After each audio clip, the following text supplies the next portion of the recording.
Welcome back to Shadows of the Past, where we delve into the darkest corners of true crime history.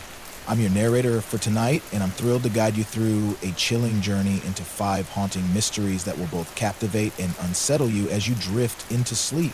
This video is titled 5 Haunting True Crime Mysteries for Sleep, Echoes of Darkness with Rain Sounds, Black Screen. Picture yourself lying in bed, the faint glow of a lamp casting soft shadows around you as the world outside fades into a quiet stillness. This is the perfect moment to immerse ourselves in stories where the truth often feels more terrifying than any nightmare. Before we begin, I'd love to know where you're watching this from and what time it is where you are. Drop a comment below. I can't wait to hear from you. And if you enjoy these kinds of tales, please hit the like button, subscribe, and turn on notifications so you never miss an upload from Shadows of the Past. Tonight, we'll explore 5 deeply unsettling stories. We'll start with the heartbreaking abduction of an innocent young girl in California, then unravel a family tragedy in Canada that shocked an entire community. We'll travel to India to follow a desperate search for justice and uncover 2 more cases that will linger in your thoughts long after the video ends. Each story is a piece of the darkness, revealing the chilling truth through every haunting detail. So, prepare yourself to step into a world where light rarely reaches. Don't worry, the soothing atmosphere will guide you into a restful state, even as these stories send a shiver down your spine. Are you ready?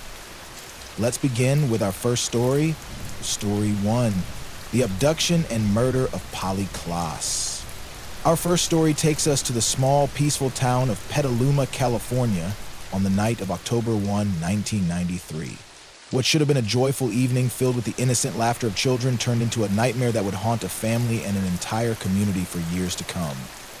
At the heart of this tragedy was Polly Hannah Klaas, a 12-year-old girl whose bright spirit and infectious smile touched everyone who knew her. On that fateful night, Polly was hosting a sleepover with 2 of her closest friends, Jillian and Kate, in her family's modest home on 4th Street. Polly was born on January 3, 1981 in Fairfax, California, a small town not far from Petaluma. She was the eldest daughter of Mark and Eva Klaas, who had separated when Polly was just a toddler. Despite their separation, both parents remained deeply involved in Polly's life. She lived primarily with her mother, Eva, and her younger sister, Annie, in Petaluma, but she often spent weekends with her father, Mark, who had since started a new relationship. Polly was known for her gentle, shy nature, but she had a passion that brought her out of her shell: theater. She loved performing in school plays, often taking on roles that allowed her to sing and dance. Polly dreamed of one day becoming a professional actress, captivating audiences on Broadway with her talent and charm.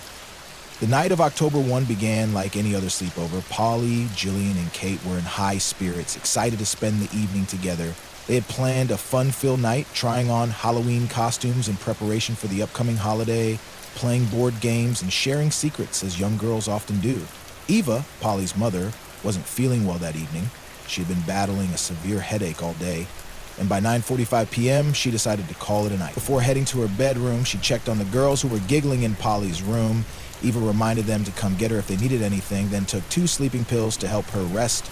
She drifted into a deep sleep, completely unaware of the horror that was about to unfold in her home. As the clock neared 11 p.m., the girls were still awake, their laughter echoing through the house. They had just finished playing a game of Monopoly and were now trying on their Halloween costumes again, debating which ones were the scariest.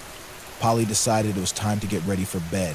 She told Jillian and Kate that she would grab an inflatable mattress her mother had prepared earlier so they could all sleep together in her room. The girls agreed, eager to continue their chatter into the night. Polly walked to her bedroom door, turned the handle, and opened it, only to freeze in terror. Standing in the doorway was a strange man, his face uncovered, holding a sharp knife in his hand. The girls' first reaction was confusion. Halloween was just a few weeks away, and for a fleeting moment, they thought this might be some kind of prank. They let out nervous giggles, hoping the man would laugh along with them, but their laughter quickly turned to silence as the man's expression darkened. He stepped into the room, his movements deliberate and menacing. The girls backed away, their hearts pounding as they realized this was no joke. The man's voice was low and threatening as he barked at them to be quiet. He grabbed a piece of rope from his pocket and began tying their hands and feet, his grip rough and unyielding. "Who lives in this house?" he demanded, his eyes scanning the terrified girls. Trembling, they answered in unison, "Polly." The man nodded as if confirming something to himself. He then grabbed a few pillowcases from Polly's bed, pulling them over Jillian's and Kate's heads to blindfold them. He ordered them to count to 1,000, his voice cold and emotionless. "I'm just borrowing Polly for a little while," he said, his tone almost casual. "I'll bring her back soon." Those words, however, were a lie, one that would shatter the lives of everyone who loved Polly. The man grabbed Polly, dragging her out of the room and into the night. Jillian and Kate, though bound and blindfolded, could hear the faint sound of the front door closing. They waited in silence, too afraid to move, counting as they had been told. After what felt like an eternity, though it was likely only 30 minutes, they managed to wriggle free of their restraints. Their hands shook as they pulled the pillowcases off their heads, their eyes wide with fear. They ran to Eva's room, banging on the door and screaming through their tears, "A man took Polly!" Eva jolted awake, her mind foggy from the sleeping pills. At first she thought the girls were playing a game, but the terror in their voices quickly snapped her into reality. She stumbled out of bed, her heart racing, and called 911. Within minutes, police arrived at the Klaas home, their sirens piercing the quiet night. Officers immediately began questioning Jillian and Kate, who were still trembling and sobbing as they recounted the horrifying encounter. They described the man in vivid detail, tall with a scruffy beard, cold eyes, and a voice that sent chills down their spines. Based on their descriptions, the police artist created a sketch of the suspect, which was distributed to local media within hours. Investigators scoured Polly's room for clues. They found a small piece of silk fabric with a distinctive floral pattern, possibly torn from a shirt, lying on the floor near the bed. A single strand of hair was also discovered, but it didn't belong to anyone in the family or to Jillian or Kate. In 1993, DNA analysis was still in its early stages, so the hair couldn't be immediately tested. A palm print was found on the door frame, but without a match in the database, it was another dead end for now. One of the most significant pieces of evidence came from the carpet. Fibers found in Polly's room didn't match the carpet in the house. After further analysis, they were identified as automotive carpet fibers, suggesting the kidnapper may have tracked them in from his vehicle. The search for Polly became a national effort, one of the largest of its kind at the time. Over 4,000 volunteers from Petaluma and surrounding areas joined the effort, combing through neighborhoods, parks, and wooded areas in hopes of finding the young girl. The police set a critical goal: find Polly within 24 hours. They knew from statistics that the chances of recovering a kidnapped child alive dropped significantly after that window. The FBI was called in to assist, bringing additional resources and expertise to the investigation. Polly's family was thrust into a living nightmare. Eva and Mark, though no longer together, united in their desperation to find their daughter. They made public pleas on television, their voices breaking as they begged for Polly's safe return. Actress Winona Ryder, who had grown up in Petaluma, was deeply moved by the case. She offered a $200,000 0 cents reward for information leading to Polly's recovery and held a press conference to raise awareness. "Polly could have been me," she said, her voice trembling. "We have to bring her home." One groundbreaking aspect of this case was the use of the internet to spread information. In 1993, the internet was still a novelty for most people, but 3 local residents took it upon themselves to harness its power. They posted Polly's photo, the suspect's sketch, and details of the reward on early online forums, reaching an estimated 25 million people across the U.S. This marked one of the first times the internet was used in a missing child case, setting a precedent for future investigations. Despite these efforts, the day stretched on with no sign of Polly. Police interviewed everyone in her life: neighbors, teachers, school, staff, even family friends, but no one recognized the man in the sketch. The automotive carpet fibers were compared to the cars of those close to Polly, but none matched. Eva and Mark clung to hope, but with each passing day, their fear grew that they might never see their daughter alive again. A small flicker of hope emerged when Mark received a phone call from a girl claiming to be Polly. "Dad, it's me," she said, her voice shaking. "I'm at a hotel. He just left." Mark's heart leapt, but before he could ask more, the call disconnected. He immediately contacted the police, who traced the number. A second call came from the same number, but it turned out to be a cruel hoax. The caller was a teenage girl the same age as Polly, who had been dared by her friends to make the prank call. Mark was devastated, the brief moment of hope replaced by even deeper despair. On November 28, 1993, nearly 2 months after Polly's abduction, a significant break in the case finally came. A woman named Dana Jaffe, who owned a large forested property in Santa Rosa about an hour from Petaluma, called the police. She reported finding 3 suspicious items on her land: a piece of silk fabric, matching the one from Polly's room, a pair of ballet ribbons Eva had mentioned Polly owned, and a roll of duct tape. The property was remote with no fencing and was often used by hikers and locals as a shortcut despite being private land. Dana's call triggered a memory. On the night of October 1, she and her babysitter had noticed a car stuck in the mud on her property. They called the police to assist as the driver seemed distressed. The officers who responded noted that the man was sweating profusely, appeared nervous, and showed signs of drug use. However, since there was no reason to suspect him of a crime at the time, they helped free his car and let him go. That man's name was Richard Allen Davis. Richard Allen Davis was born on June 2, 1954 in San Francisco, California. His childhood was marked by instability and violence. His mother abandoned the family when he was young, leaving him in the care of his father, a volatile man with little interest in parenting. Davis began committing crimes as a teenager, starting with petty theft and escalating to more serious offenses like assault. At 17, he joined the military hoping for a fresh start, but he was discharged within a year for misconduct. By his 20s, Davis had a lengthy criminal record, including arrests for robbery, assault, and kidnapping. He had once been a suspect in the disappearance of a 19-year-old girl in the 1980s, but lack of evidence meant he was never charged. And on November 13, 1993, Davis was arrested on an unrelated charge of driving under the influence. When police ran his name through their system, they realized he matched the description of the suspect in Polly's abduction. During a tense interrogation, Davis confessed to the crime. He claimed that on the night of October 1, he was high on methamphetamine and looking for a house to rob. He drove through Petaluma, a town he was familiar with from his past, and spotted the Klaas residence. Noticing an open window, he climbed inside, intending to steal valuables. But when Polly opened her bedroom door, Davis panicked. He decided to take her, thinking he could use her as a bargaining chip if caught. Davis described what happened next in chilling detail. After leaving the house with Polly, he drove to Dana Jaffe's property in Santa Rosa, about 30 miles away. It was there that his car got stuck in the mud, prompting Dana's call to the police. In a horrifying revelation, Davis admitted that Polly was still alive in the car when the officers arrived to help him. Had they searched the vehicle, they might have saved her life. After the police left, Davis drove to a secluded spot along Highway 101. There, he raped Polly, then strangled her with a piece of cord. He dug a shallow grave by the roadside, buried her body, and left her there, hoping she would never be found. On December 4th, 1993, 2 months and 3 days after her abduction, investigators followed Davis's directions and located Polly's body beside Highway 1Z1. The scene was heartbreaking. Polly's small frame was wrapped in a piece of cloth, her body partially decomposed from the weeks spent exposed to the elements.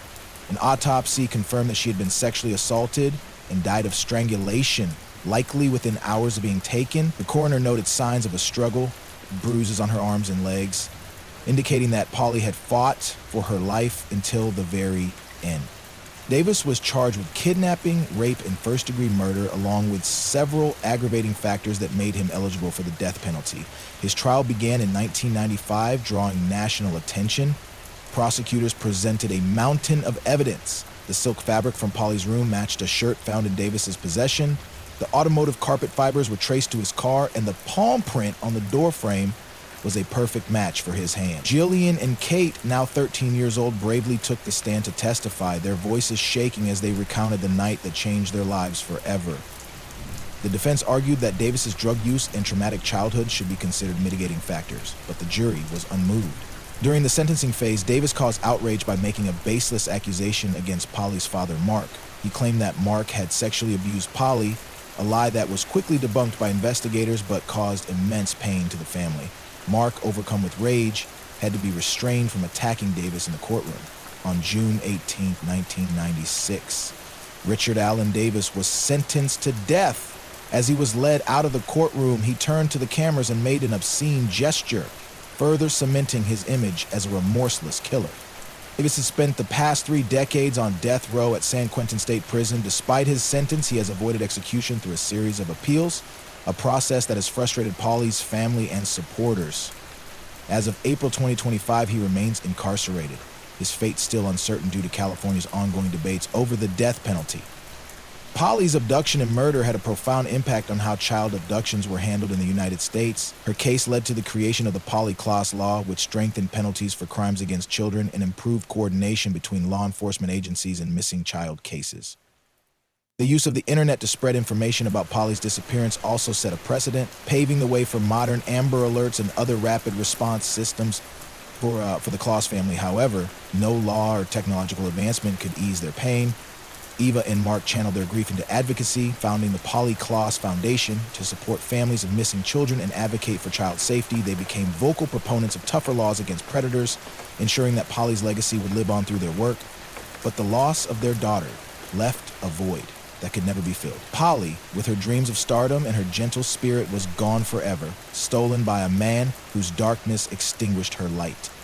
Story 2, Brett Ryan, the bearded robber turned family killer.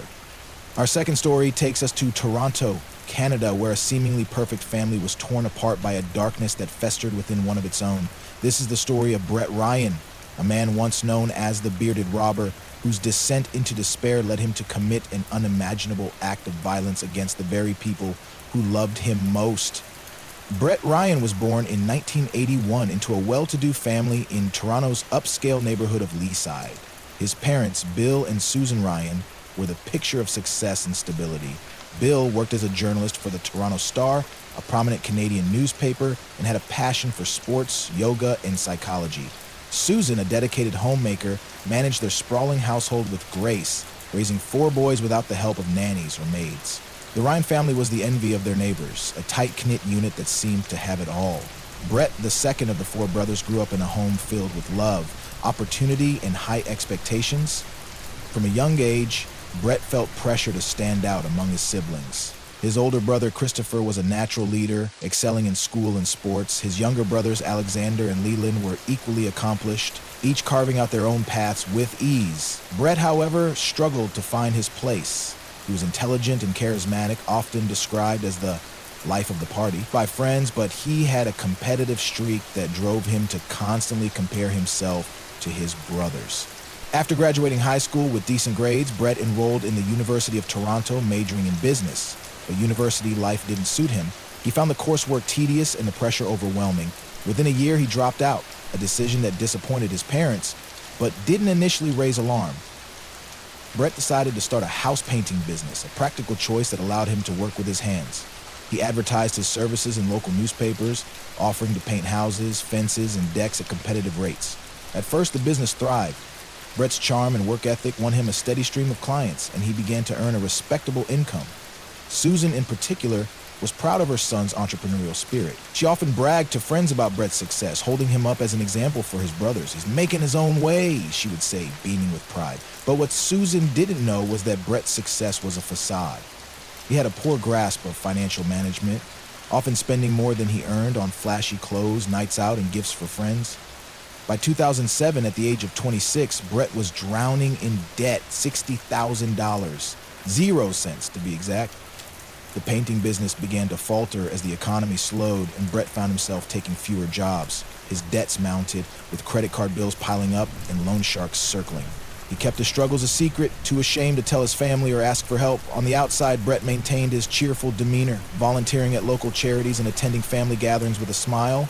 But inside, he was spiraling. The pressure to keep up appearances, combined with his financial woes, pushed him to a breaking point. On October 28, 2007, Brett made a desperate decision. He dressed in old, tattered clothes, put on a hat, and wrapped a long scarf his mother had knitted around his face, leaving only his eyes visible. He walked into a small bank in suburban Toronto, clutching a thick stack of papers to make himself look official. When he reached the teller, he leaned in close and whispered, "I have a gun. Give me all the money in your drawer." The teller, a young woman named Emily, froze, her hands trembling as she handed over $1,200, 0 cents in cash. Brett stuffed the money into his bag and fled, disappearing into the bustling streets. That first robbery gave Brett a rush he hadn't expected. For a brief moment, he felt powerful, as if he had taken control of his life, but the money barely made a dent in his debt. He calculated that he would need to rob around 60 banks to pay off what he owed. A reckless and dangerous plan.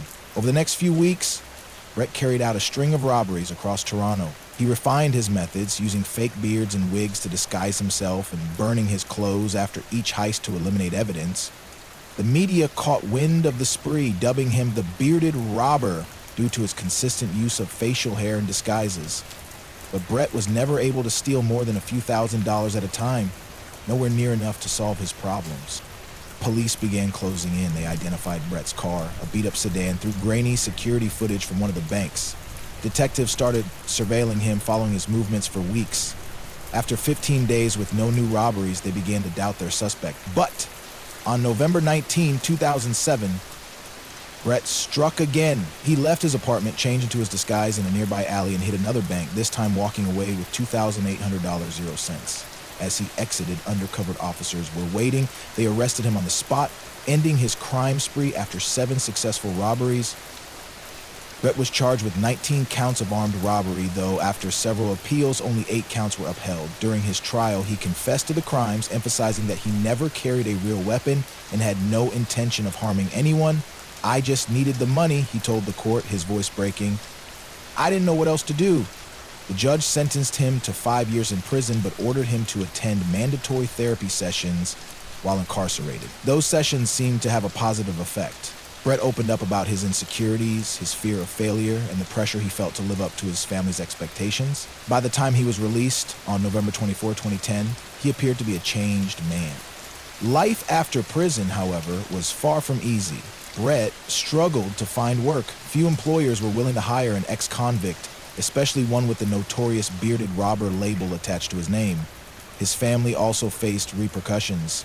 Neighbors who once admired the Ryans began to whisper behind their backs, spreading rumors and shunning them at community events.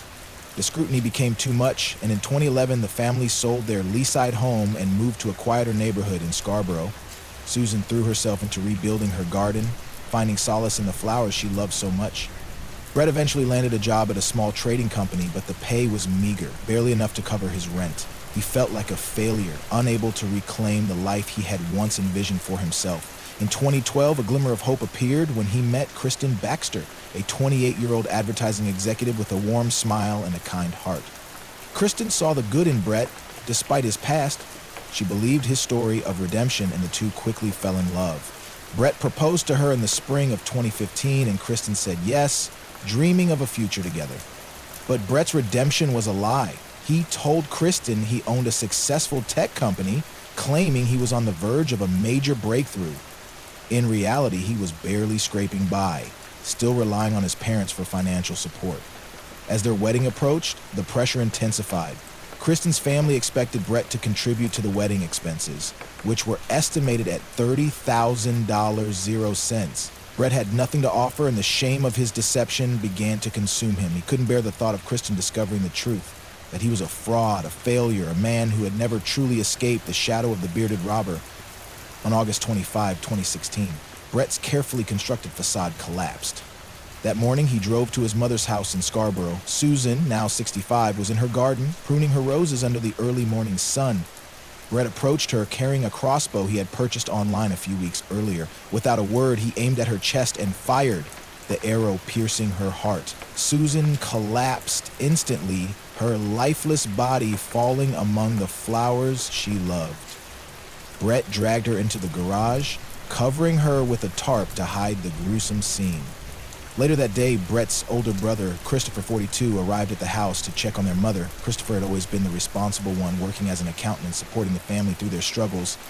As he stepped out of his car, Brett ambushed him in the driveway, wrapping a garrote wire around his neck and strangling him until he stopped breathing. Brett moved Christopher's body to the garage, placing it beside Susan's. That evening, Alexander, 29, the youngest of the Ryan brothers, returned home from work. Alexander was a graphic designer with a bright future, known for his creativity and gentle nature. Brett waited for him in the kitchen, the garrote wire still in his hand. When Alexander walked in, Brett attacked, strangling him with the same ruthless efficiency. He dragged Alexander's body to the garage, adding it to the growing pile of his victims. The only survivor was Leland, Brett's 35-year-old brother, who had been out with friends that day. When Leland returned home late that night, he sensed something was wrong. The house was eerily quiet, and the garage door was slightly ajar. Peering inside, he saw the bodies of his mother and brothers. their lifeless forms illuminated by the faint glow of a light bulb. Horrified, Leland fled to a neighbor's house and called the police, his voice trembling as he tried to explain what he had seen. Brett had planned an alibi to cover his tracks. Before leaving the house, he set up a fan in his apartment, positioning a spoon to tap on his keyboard at regular intervals.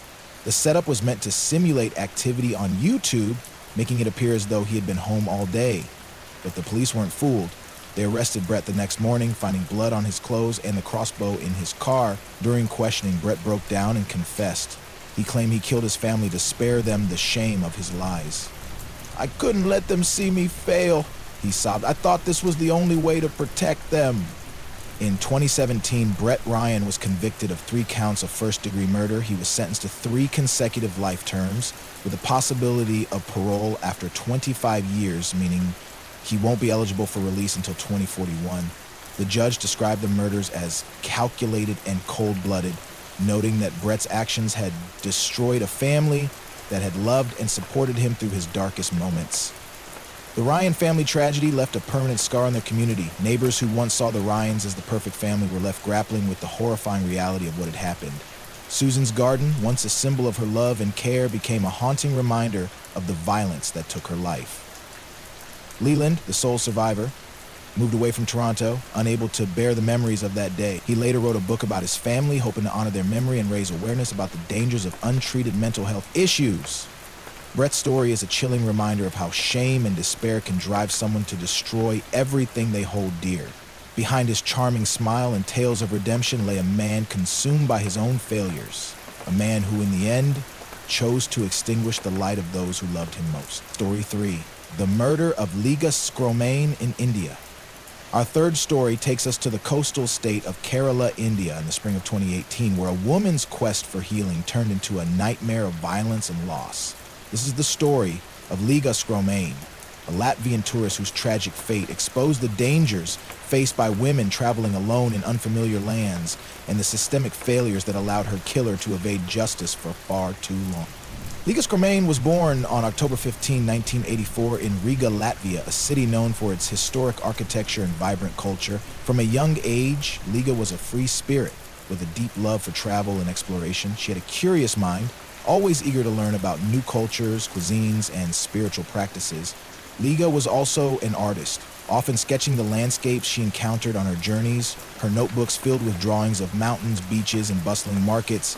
But beneath her adventurous exterior, Liga struggled with her mental health. She had battled depression since her late teens, a condition that worsened after a series of personal setbacks in her early 30s, including the end of a long-term relationship and the loss of her job as a graphic designer.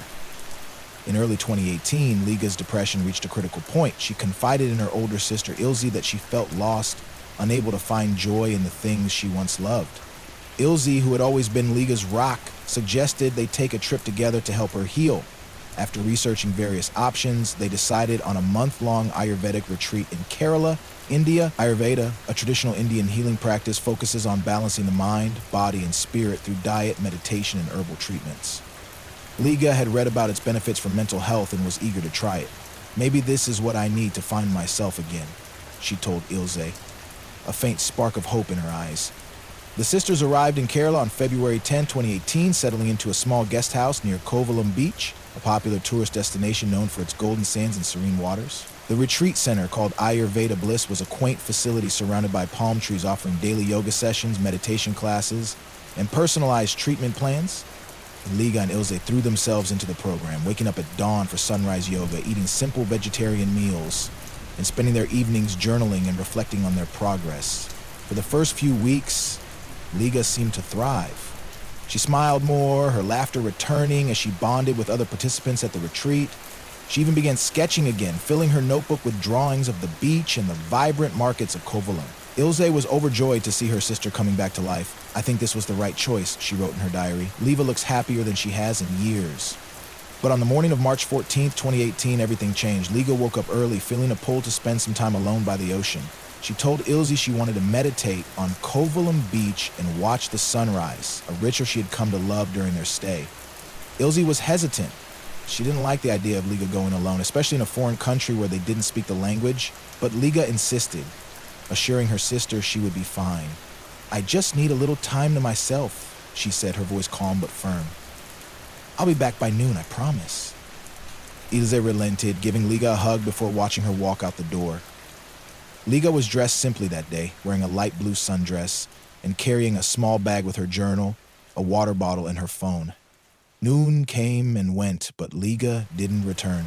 Ilse tried calling her sister's phone, but it went straight to voicemail. At first, she assumed Liga had lost track of time. Perhaps she had met someone at the beach or stopped to sketch a scene that caught her eye.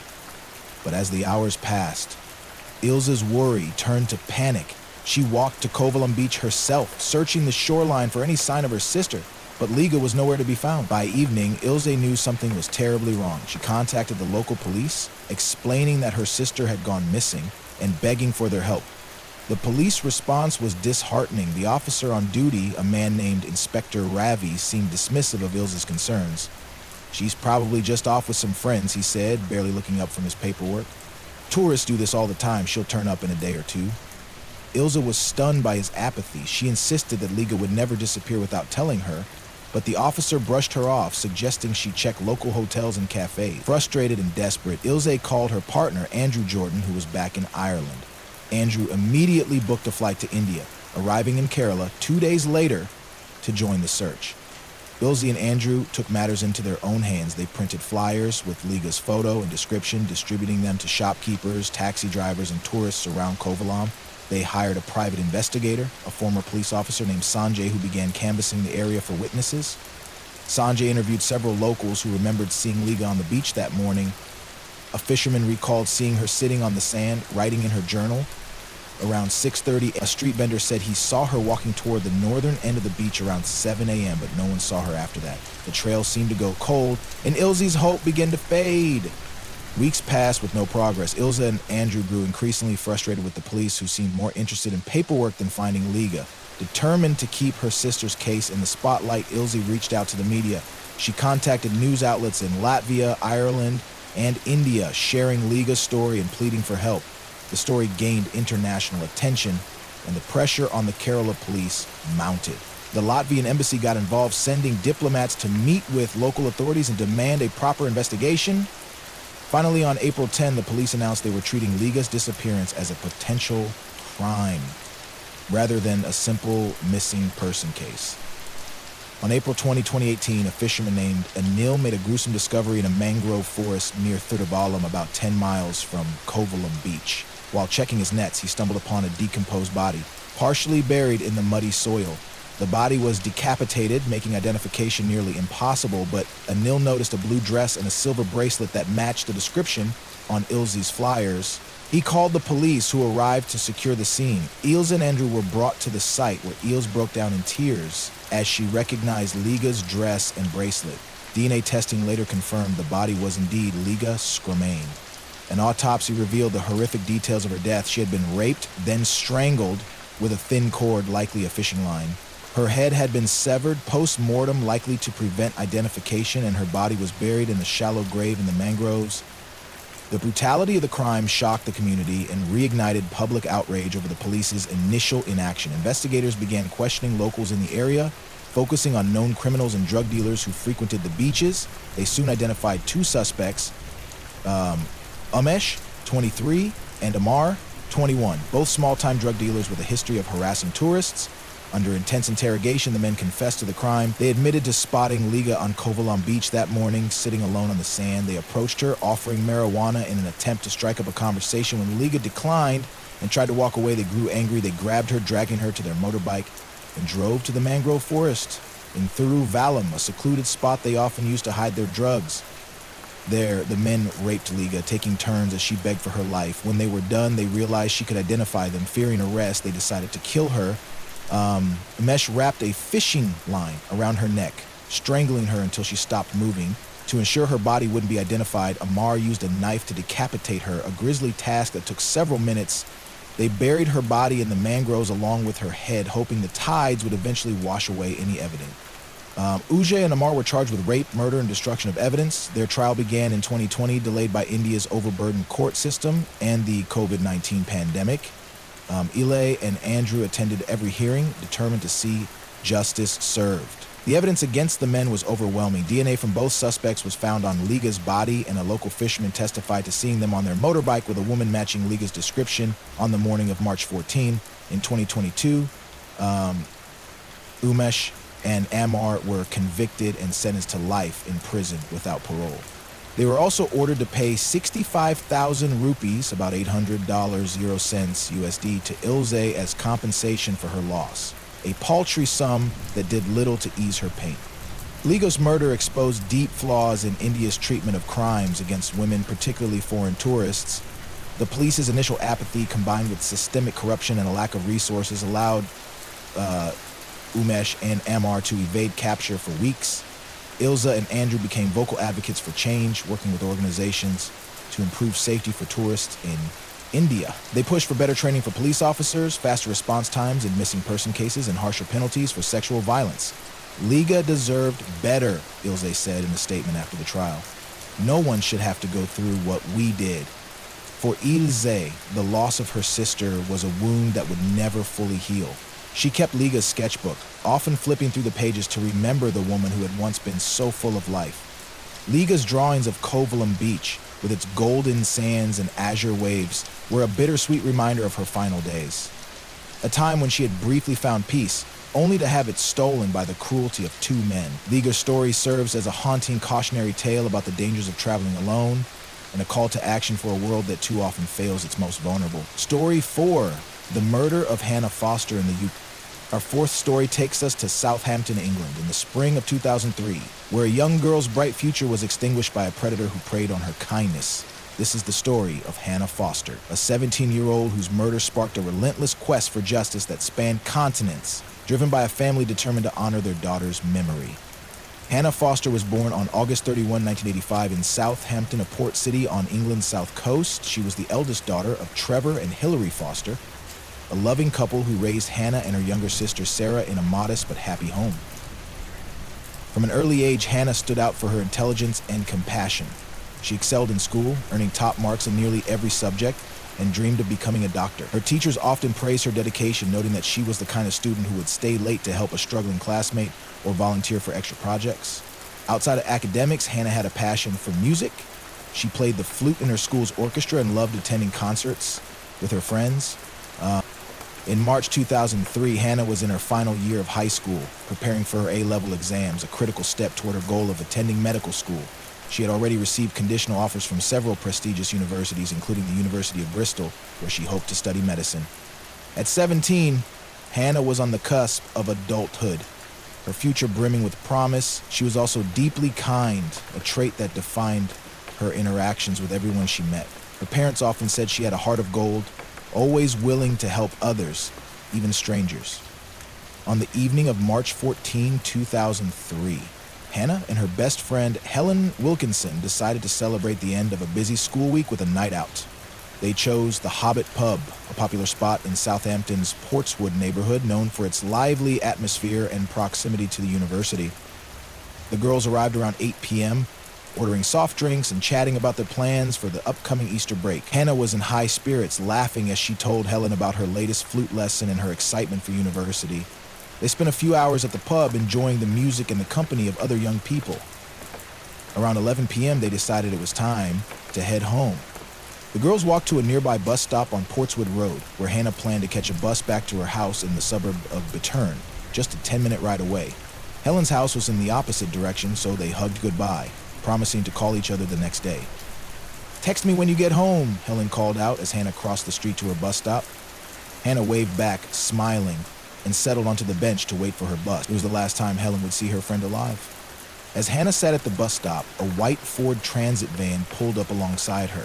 The driver, a man named Maninder Pal Singh, rolled down his window and called out to her.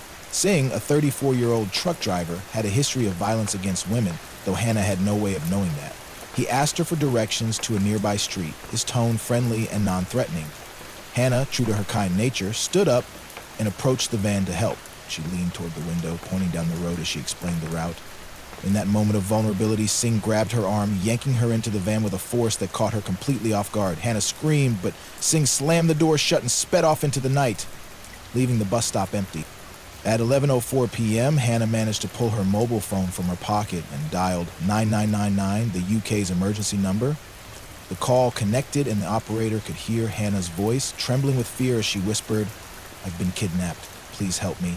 In the background, Singh's voice could be heard, shouting at her to be quiet. "Shut up or I'll kill you!" he yelled, his accent distinct.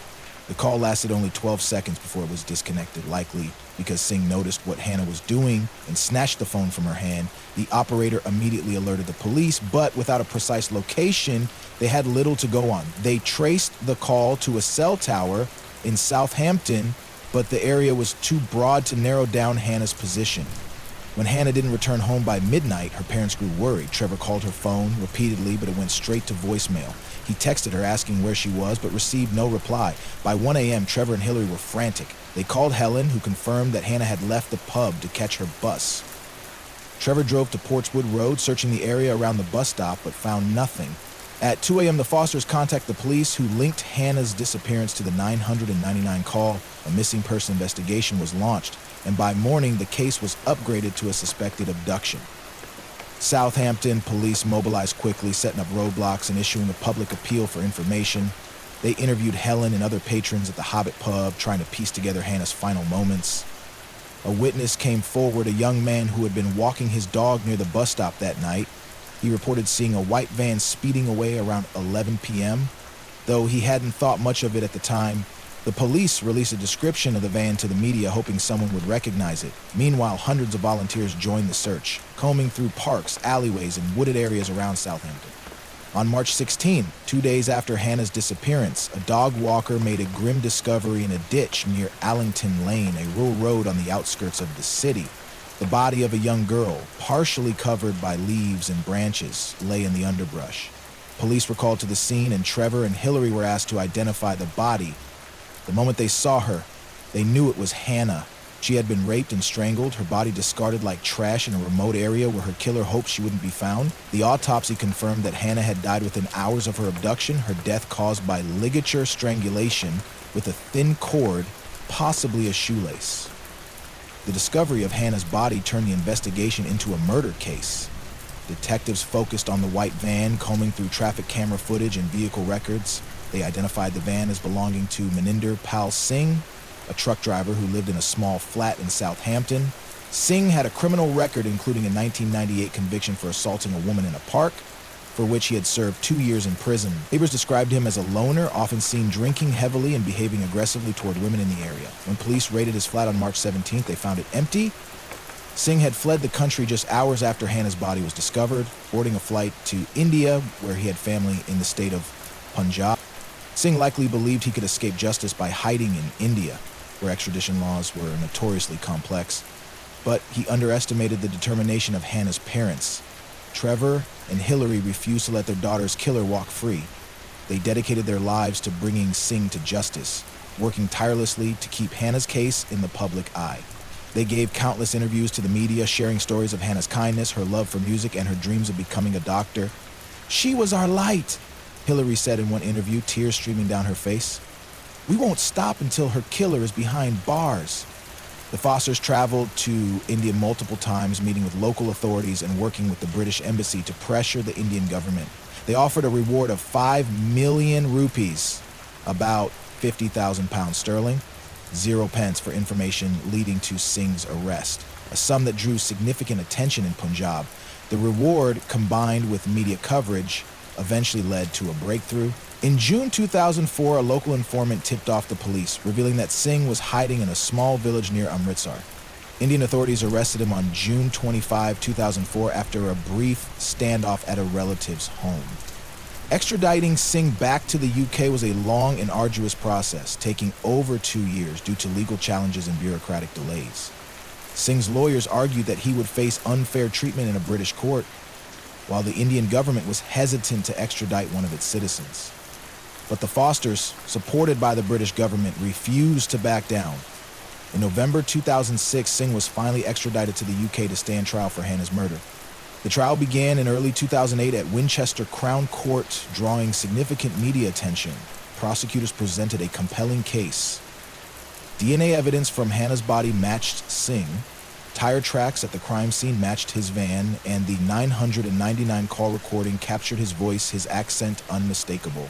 Witnesses testified to seeing Singh's van near Portswood Road on the night of the murder, and a former girlfriend revealed that he had a history of violent behavior, often targeting young women. Singh took the stand in his own defense, claiming that Hannah had willingly gotten into his van and that her death was an accident, but the jury didn't believe him. On March 10, 2008, Maninder Pal Singh was convicted of rape and murder. He was sentenced to life in prison with a minimum term of 24 years, meaning he won't be eligible for parole until at least 2032. After the trial, the Fosters used part of the reward money to establish the Hannah Memorial Academy in India, a school dedicated to educating underprivileged children in Punjab. They wanted Hannah's legacy to be one of hope and compassion, reflecting the values she held dear. Hannah would have wanted to help others, Trevor said at the school's opening ceremony. This is how we keep her spirit alive. But for Trevor and Hillary, the pain of losing Hannah never faded. They kept her room exactly as she left it, her flute still resting on her desk, a reminder of the music she loved. Hannah's story is a testament to the power of a family's love and determination, but also a tragic reminder of the dangers that can lurk in the most ordinary moments. A danger that stole a young girl's life and left a family forever changed. Story 5, the Lauren Stewart family tragedy. Our final story takes us to a quiet suburb in Michigan, USA in the winter of 2018, where a mother's untreated mental illness led to a devastating act that destroyed her entire family. This is the story of Lauren Stewart, a woman whose inner torment drove her to commit an unthinkable crime, leaving behind a legacy of loss and a stark warning about the importance of mental health care. Lauren Stewart was born on March 12, 1972 in Grand Rapids, Michigan, into a strict Jehovah's Witness family. Her parents, Robert and Margaret, were devout members of the faith, raising Lauren and her 3 siblings according to the religion's rigid doctrines. Jehovah's Witnesses are known for their insular communities emphasizing strict adherence to biblical teachings and often discouraging members from engaging with the outside world. Lauren's childhood was marked by a sense of isolation. She wasn't allowed to celebrate holidays like Christmas or birthdays, and her social circle was limited to other witnesses. Behind closed doors, Lauren's home life was far from idyllic. She later revealed that she had been sexually abused by an uncle, a fellow Jehovah's Witness, from the age of 6 to 12. When she tried to tell her parents, they dismissed her claims, fearing that addressing the issue would bring shame to the family and the congregation. The abuse left deep scars on Lauren's psyche, contributing to a lifelong struggle with depression and anxiety. Despite this trauma, Lauren remained an active member of the Jehovah's Witnesses into her adulthood, largely because it was the only community she had ever known. In 1995, at the age of 23, Lauren met Daniel Stewart, a fellow witness at a congregation event. Daniel, or Dan as he was known, was a quiet, hardworking man who owned a small auto repair shop in their hometown. The two married a year later, settling in a modest house in a suburb of Detroit. They had 2 children, Bethany, born in 2000, and Stephen, born in 2000. Lauren threw herself into motherhood, determined to give her children the love and stability she felt she had lacked growing up. The Stewarts were active in their local Jehovah's Witness congregation, hosting Bible study groups and attending meetings several times a week. To outsiders, they seemed like the perfect family, devout, close-knit, and deeply committed to their faith. But beneath the surface, Lauren was struggling. The trauma of her childhood abuse had never been addressed, and the strict rules of the Jehovah's Witnesses often exacerbated her mental health issues. The religion discourages seeking professional mental health care, viewing depression and anxiety as spiritual failings that can be overcome through prayer and faith. Lauren tried to follow this guidance, but her symptoms only worsened over time. She experienced bouts of severe depression, often retreating to her bedroom for days at a time, unable to care for her children. Dan, who was frequently away for work, didn't fully understand the extent of her struggles. He encouraged her to pray more, believing that her faith would see her through. In 2013, a significant turning point came in Lauren's life. After years of grappling with her doubts, she made the difficult decision to leave the Jehovah's Witnesses. She had grown increasingly disillusioned with the religion's teachings, particularly its treatment of women and its handling of abuse allegations. Lauren confided in Dan that she could no longer reconcile her beliefs with the church's practices, especially after learning that her abuser had never faced consequences and was still an active member of the congregation. Dan was supportive of her decision, though he chose to remain a witness himself. Leaving the Jehovah's Witnesses came with a heavy price. The religion practices strict disfellowshipping, a form of shunning in which members are forbidden from interacting with those who leave the faith. Even family. Lauren's parents, siblings, and lifelong friends cut her out of their lives overnight. She was no longer welcome at congregation meetings, and even casual greetings from former friends ceased. The isolation was crushing. Lauren had hoped that leaving the church would bring her freedom, but instead it plunged her into a deeper depression. She felt abandoned, worthless, and utterly alone. Over the next few years, Lauren's mental health deteriorated rapidly. She began to exhibit signs of paranoia, often speaking about the evil in the world and her fear that her family would suffer after her death. She stopped attending the therapy sessions she had briefly started after leaving the church, refusing medication because she believed it would make her weak. Dan, meanwhile, was struggling to keep his auto repair business afloat. The financial strain added to the tension in their household, with Lauren and Dan frequently arguing about money. Bethany and Stephen, now teenagers, noticed their mother's decline, but didn't know how to help. They tried to support her by taking on more household responsibilities, but Lauren's despair was beyond their reach. By early 2018, Lauren had become obsessed with the idea that her family was in danger. She believed that if she died, her children and husband would be left to face a cruel world without her protection. She began researching ways to save them, spending hours online reading about death and the afterlife. In January 2018, she purchased a handgun from a local dealer, claiming it was for self-defense. Dan was uneasy about the purchase, but didn't press her, hoping it would give her a sense of security. On the morning of February 15, 2018, Lauren reached a breaking point. Dan had just returned home from a week-long work trip to Ohio, exhausted but glad to be back with his family. He went to the garage to work on a car he had promised to fix for a client, unaware that Lauren was watching him from the kitchen window. Around 9 a.m., Lauren walked into the garage, the handgun hidden in her pocket. She approached Dan, who looked up and smiled at her. Without a word, she pulled out the gun and shot him in the chest. Dan collapsed, his eyes wide with shock as he gasped for air. Lauren fired a second shot, this one to his head, killing him instantly. She dragged his body to the basement, covering it with the blanket, her hands shaking, but her expression eerily calm. Bethany and Stephen were at school that day, giving Lauren time to plan her next steps. She spent the morning writing letters to her extended family, explaining her actions. In one letter addressed to her parents, she wrote, "I'm doing this to protect my family from the evil of this world. I can't bear the thought of them suffering after I'm gone. Please forgive me." Around 3 p.m., Bethany and Stephen returned home, their backpacks slung over their shoulders as they chatted about their day. Lauren called them into the living room, her voice steady but hollow.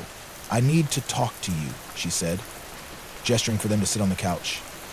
As the children sat down, Lauren pulled out the gun. Bethany, 17, screamed, "Mom, what are you doing?" But Lauren didn't respond. She shot Bethany in the head, killing her instantly. Stephen, 15, tried to run, but Lauren grabbed his arm and shot him as well, the bullet piercing his skull. Both children collapsed on the couch, their blood pooling on the cushions. Lauren then turned her attention to the family dog, a small terrier named Max. She couldn't bear the thought of him being left alone, so she shot him too, his small body crumpling to the floor. Finally, Lauren sat down on the living room floor, surrounded by the bodies of her family. She placed the gun to her temple and pulled the trigger, ending her life. The bodies weren't discovered until 2 days later, on February 17, when a neighbor named Karen grew concerned. She hadn't seen the Stewarts in days, and their car hadn't moved from the driveway. Karen knocked on the door, but there was no answer.